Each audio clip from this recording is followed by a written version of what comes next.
The words came from my father's mouth so loudly that my son dropped his fork. "You and your kid are just freeloaders." For 3 seconds, nobody moved. My mother sat beside him, nodding as if she'd been waiting years for someone to finally say it. My son looked at me. "Mom, are they talking about us?" That question hurt more than the insult, because there was one detail my parents seemed to have forgotten. They were sitting at my dining table, eating food that I had paid for, living under a roof that I owned, and sleeping in bedrooms I had given them because I thought they were my parents and they needed help. I looked at my father, then my mother, then I calmly put my fork down. "You're right about one thing," I said. My father's expression changed. I smiled. "Someone in this house really is freeloading." Nobody expected what happened next.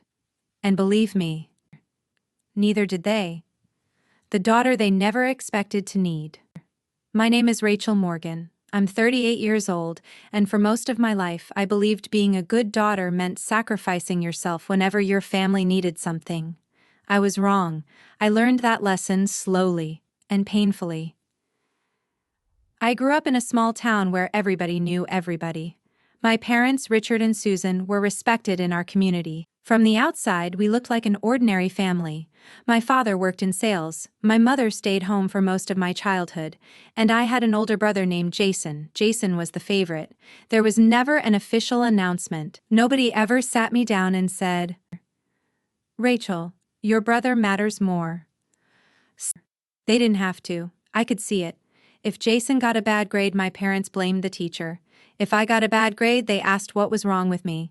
When Jason wanted a new car, Dad somehow found the money. When I needed money for college applications, Mom told me to get a job. Jason's dreams were investments, mine were expenses. But I kept telling myself that someday things would change. Then, when I was 21, they asked me for a favor. It was supposed to be temporary. At least that's what they said. My father had gotten involved in a business opportunity with Jason.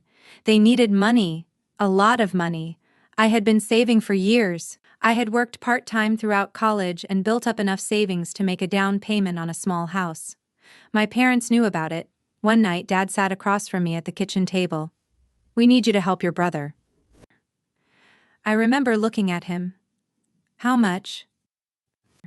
He hesitated. $40,000.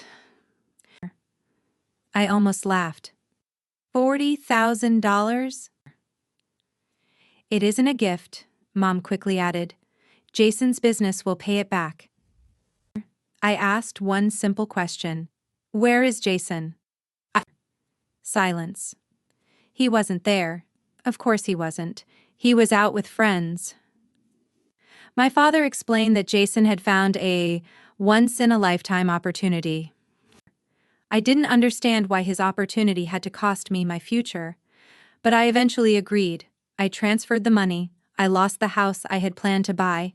Jason's business lasted 8 months. Then it collapsed, and my $40,000 disappeared with it. Nobody apologized. Nobody offered a repayment plan. My mother simply said, "Family doesn't keep score." I never forgot that sentence, because somehow, family only seemed to forget the score when I was the one losing, building a life without them. I started over. I rented a tiny apartment. I worked during the day and took online classes at night. There were months when I barely had enough money left after rent and groceries, but I refused to quit. Eventually, I got a job in project management, then another. Then I moved into technology operations. Years passed, my salary increased. I invested carefully. I stopped buying things just to impress people, and slowly, I built something my family had never expected: a stable life. I eventually bought a 4-bedroom house in a quiet neighborhood. It wasn't a mansion, but it was mine. Every payment came from my work. Every room represented a sacrifice. And then came the best part of my life: my son Ethan. He was 11 when everything happened. Ethan was the kind of child who asked 100 questions before breakfast. He loved science. He built little rockets out of cardboard. He wanted to become an engineer. And unlike my childhood, I wanted him to grow up knowing one thing: he never had to earn his right to belong. I told him constantly. You are loved because you're you. Oh. Then my parents came back into my life. Not because they missed me, not really. They needed somewhere to live. Their financial situation had deteriorated. Dad had retired earlier than expected. Mom had medical bills. And Jason had once again started another business that wasn't going anywhere. One evening, my mother called. Rachel, we're in a difficult situation. I already knew what was coming. They had lost their rental. They had nowhere to go. My mother started crying. We're your parents. That sentence pulled at something inside me. So I offered them a room, then another. Eventually, because I had the space, I told them they could stay in my house temporarily. 3 months, that's what we agreed. 3 months, no rent, no pressure. Just until they got back on their feet. I thought I was doing the right thing. Instead, I accidentally gave them access to the life they had once told me I didn't deserve. 3 months became a year. 3 months became 6. 6 became 12. Every time I mentioned moving arrangements, Mom had an excuse. Your father isn't ready. Jason is helping us figure something out. Give us another few weeks. Meanwhile, they stopped behaving like guests. My mother rearranged my kitchen. My father complained about the thermostat. They criticized the food I bought. They questioned how much I worked. And worst of all, they started criticizing Ethan. Too much screen time. Too many toys. He should be doing something useful. I ignored it. At first, because I didn't want my son caught in adult conflict. Then one Saturday morning, I heard Ethan crying upstairs. I found him sitting on his bed. What happened? He wiped his face. Grandma said I waste your money. My stomach dropped. What exactly did she say? He looked down. She said if I didn't ask for so many things, Grandpa could have a better room. I walked downstairs. My mother was making coffee.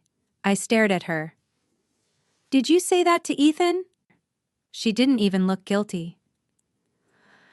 I was teaching him responsibility. He's 11. And he's spoiled. I felt something inside me shift, but I still didn't ask them to leave. Not yet. I wanted peace. I thought maybe we could fix this. I was wrong. The night everything exploded. The breaking point came on a Friday evening. I'd had a brutal week at work. Ethan had finished his science project, and I wanted to celebrate. So I ordered dinner. Nothing fancy, just enough for everyone. We sat around the dining table. For the first 15 minutes, everything seemed normal. Then Dad started talking about money. Rachel, you need to start thinking about helping your mother and me more. I looked up. More? You make good money. So, I also pay the mortgage. Dad waved his hand. You're doing fine. Mom added, you have plenty. I took a breath. We agreed you would stay here temporarily. Oh, my father frowned. We're family. I know. Then why are you making us feel like tenants? I stared at him. Because you've been living here for over a year. Silence. Then Jason walked into the kitchen. Apparently, he had come over earlier and had been listening. He smiled. You always make everything about money, Rachel. I laughed. That's interesting coming from you. His smile disappeared. Dad slammed his hand on the table. Enough! Ethan jumped. I immediately reached for his hand. Dad pointed at me. You've become incredibly selfish. I said nothing. Then Mom said something I will never forget. You and your kid are just freeloaders. I stared at her. My son stared at her too. Then Dad repeated it. That's right, you're freeloading off this family. I slowly looked around the room. My house, my furniture, my food, my electricity, my mortgage, my son's school supplies, everything. And somehow, we were the freeloaders. I stood up. Ethan, go upstairs. But Mom. Please. He left. I waited until I heard his bedroom door close. Then I turned back to my parents. You have until Monday. Dad laughed. For what? To move out. His laughter stopped. Mom's face went pale. You wouldn't do that. I just did. Dad stood up. This is our home too. No. I pointed toward the floor. This is my house. Then I looked directly at my father.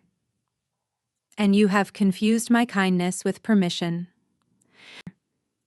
They thought I was bluffing.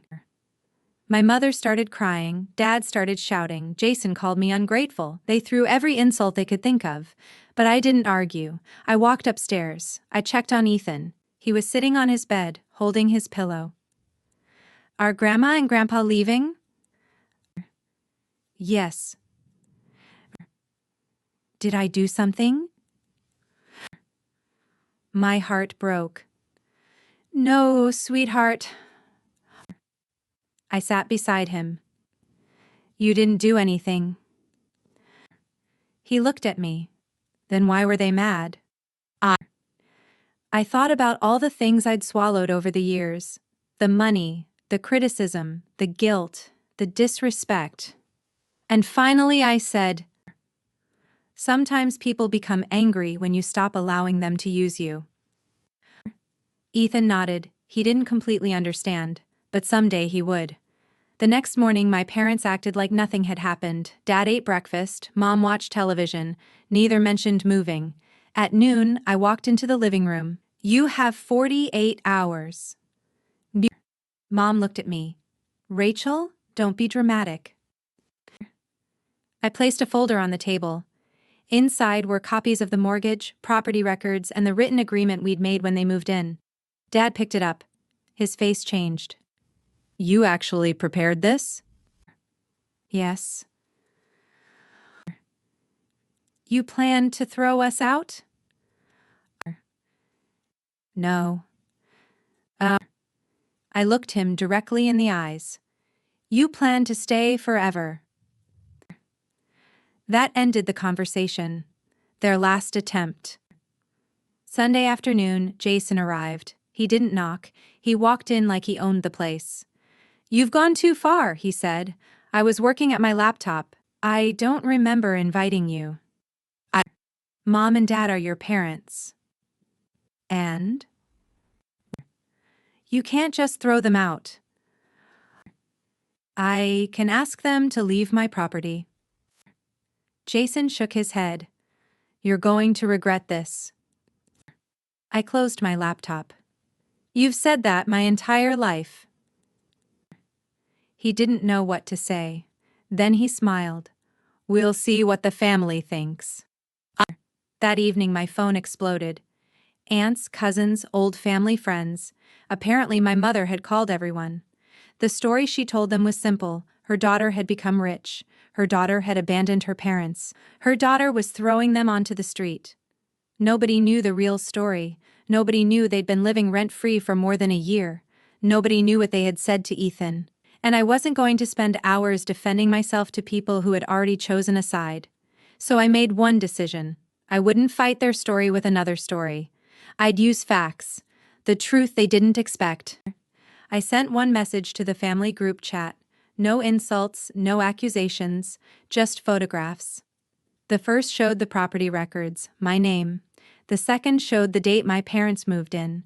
The third showed the written agreement. And the fourth showed every payment I had made for household expenses during the previous year. Then I wrote, I don't want anyone to choose sides.